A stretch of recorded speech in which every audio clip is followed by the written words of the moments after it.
It was a ghost of the Cold War, a 12,500-ton behemoth of steel and firepower, bristling with missiles designed for one purpose: to kill an American aircraft carrier. The guided missile cruiser Moskva, flagship of the Russian Black Sea Fleet, was more than a ship. It was a fortress at sea, a symbol of power projected across the waves. In the opening days of a brutal invasion, it was the very ship that demanded the surrender of a tiny garrison on Snake Island, and was met with the now legendary reply, "Russian warship, go fuck yourself." The world laughed at the defiance, but Ukraine was preparing its answer, not with words, but with fire. An answer that would travel at 900 kilometers per hour, just meters above the waves. An answer that would turn a symbol of pride into a tomb of steel at the bottom of the Black Sea. This is the story of a technological masterstroke, a tactical gambit, and the strike that proved even giants can fall. To understand why the Moskva mattered, you have to go back to the Cold War. The Soviet Union designed the Slava-class cruisers with a single doctrine in mind: overwhelming force. Their primary weapon, the P-1000 Vulcan missile, was a sea-skimming monster, dubbed the carrier killer. The Moskva was the lead ship of its class, a command and control center meant to dominate the Black Sea and project power into the Mediterranean. For decades, the US Navy and NATO planned for encounters with ships like this. They were the apex predators of the sea. When Russia launched its full-scale invasion of Ukraine in 2022, the Black Sea Fleet, led by the Moskva, established a crushing naval blockade. It launched cruise missiles into Ukrainian cities and threatened an amphibious assault on Odessa. Ukraine's own navy, small to begin with, was largely scuttled or captured in the opening days. On the sea, Russia was king. But Ukraine held a secret weapon. Years earlier, engineers at the Luch Design Bureau in Kyiv began developing a new coastal defense system based on a Soviet-era Ka-35 missile. They called it Neptune. It was designed to be mobile, hard to detect, and lethal against large warships. By 2022, the system was barely in service. The prospect of it challenging the flagship of the Black Sea Fleet seemed impossible. The Moskva was protected by a multi-layered air defense bubble, including the formidable S-300F system. It was, in theory, invincible. April 13, 2022. The weather in the Black Sea was poor. Low clouds, choppy waves. These conditions were challenging for optics, but perfect for masking an attack. Aboard the Moskva, the crew of 510 sailors likely felt secure. They were operating with impunity in what they considered their waters, far from the Ukrainian coast. What happened next is a masterpiece of modern electronic warfare and tactical deception. Ukrainian sources suggest the operation began not with a missile, but with a drone. A Bayraktar TB2, a slow-moving but effective unmanned aircraft, was reportedly used as a diversion. Its presence would have drawn the attention of the Moskva's operators. Their primary, long-range search radars would track the drone, a potential but not immediate threat. This may have been the critical distraction Ukraine was counting on. While the giant's eyes were looking up, the assassins were preparing to strike from the horizon. Hidden somewhere along the coast near Odessa, a Ukrainian Neptune battery received its targeting data. The source of this data is one of the most crucial and debated elements of the story. Ukrainian command claimed it was their own intelligence. Western officials have hinted at a different story.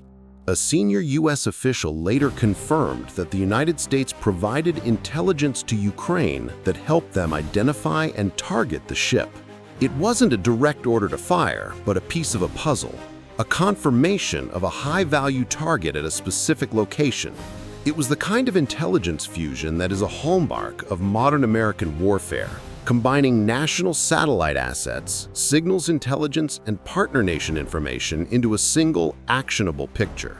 For the operators on the ground, it was the final green light. At approximately 7 p.m. local time, 2 R-360 Neptune missiles ignited. For the first part of their journey, they fly on inertial guidance, silent and dark. They are subsonic, but their low profile makes them incredibly difficult for ship-based radar to detect against the clutter of the waves. This is the deadliest game of hide-and-seek in the world. As they close in on the target's predicted location, their own active radar seekers switch on for the final terminal phase. On board the Moskva, chaos. The incoming missiles, flying low and fast, would have appeared on their defensive radar screens with only seconds to spare. Their point defense cannons, the AK-630s, would have spun to life, spitting out thousands of rounds a minute. But it was too late. The first Neptune missile reportedly struck the port side of the cruiser, near its massive Vulcan missile tubes. The resulting explosion and fire from the missile's unspent fuel would have been catastrophic.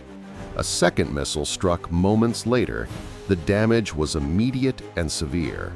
Fires raged, ammunition cooked off in secondary explosions, and the ship lost all power. The invincible fortress was a burning, helpless wreck. The first public sign something was wrong came from panicked SOS calls intercepted from the ship.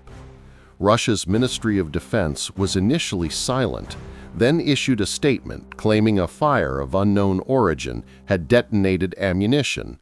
They denied any attack. But the world's open-source intelligence community knew better. By the next morning, April 14th, satellite imagery confirmed the story. The Moskva was critically wounded, listing heavily and under tow. But the Black Sea had other plans. A storm moved in, and in the rough seas, the crippled flagship slipped beneath the waves. The sinking of the Moskva was a tactical victory with massive strategic consequences. For Ukraine, it was a colossal morale boost, a symbol of their defiance and ingenuity. It forced the entire Russian Black Sea fleet to retreat from the coast, effectively ending the threat of an amphibious assault on Odessa and easing the naval blockade. For Russia, it was a devastating blow to both prestige and capability.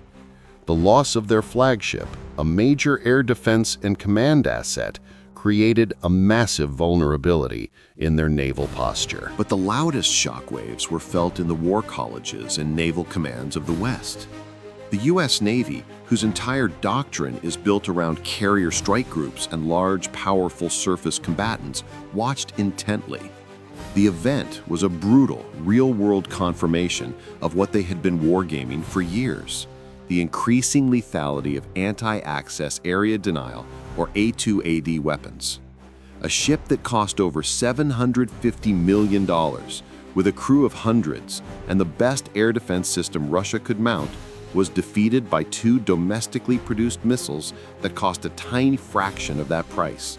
It proved that sea control was no longer guaranteed by size, but by who controlled the sensor and shooter network.